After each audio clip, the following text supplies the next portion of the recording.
नमस्कार। आज हम बात करेंगे भारत के पवित्र तीर्थ स्थल गया की, जहां पिंडदान का विशेष महत्व है।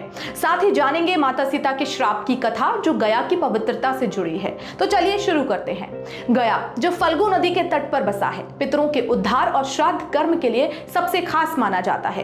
कहा जाता है कि यहाँ पिंडदान करने से 108 कुल और 7 पीढ़ियों के पितरों को मोक्ष मिलता है। इसलिए हर साल पितृपक्ष में लाखों श्रद्धालु यहाँ आते हैं। भगवान राम, माता सीता और लक्ष्मण ने यहीं अपने पिता राजा दशरथ का पिंडदान किया था।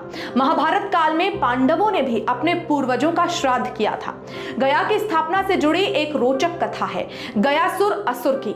गयासुर ने ब्रह्मा जी से वरदान मांगा था कि उसका शरीर इतना पवित्र हो कि उसके दर्शन मात्र से पाप दूर हो जाएं। लेकिन इससे स्वर्ग नरक का संतुलन बिगड़ गया।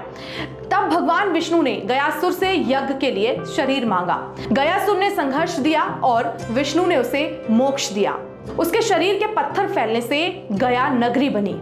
जब राजा दशरथ का निधन हुआ तो वनवास में गए श्री राम, लक्ष्मण और माता सीता गया पहुंचे। माता सीता ने अकेले फल्गु नदी के किनारे पिंडदान किया। उनके पास कुछ नहीं था, इसलिए उन्होंने नदी की बालू से पिंडदान किया। लेकिन जब राम और लक्ष्मण लौटे तो उन्हें विश्वास नहीं हुआ। माता सीता ने गवाह बुलाए, फल्गु नदी, गाय, केतकी फूल और वट वृक्ष। 3 ने झूठ बोला और केवल वट वृक्ष ने सच कहा।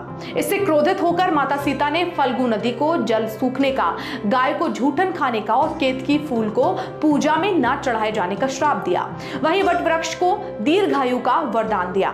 आज भी गया में यही परंपरा चली आ रही है। पिंडदान रेत से किया जाता है। गाय पूजनीय होते हुए भी झूठन खाती है और केतकी फूल पूजा में प्रयोग नहीं होता।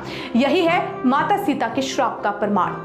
गया सिर्फ हिंदुओं के लिए ही नहीं, बौद्ध धर्मावलंबियों के लिए भी पवित्र है। पास ही स्थित बोध गया वह स्थान है जहां भगवान बुद्ध ने ज्ञान प्राप्त किया था। इसलिए गया को मोक्ष स्थली और धार्मिक सांस्कृतिक धरोहर का केंद्र माना जाता है। तो ये थी गया की पवित्रता और पिंडदान का महत्व। ऐसे ही महत्वपूर्ण जानकारी के लिए आप बने रहिए हमारे साथ।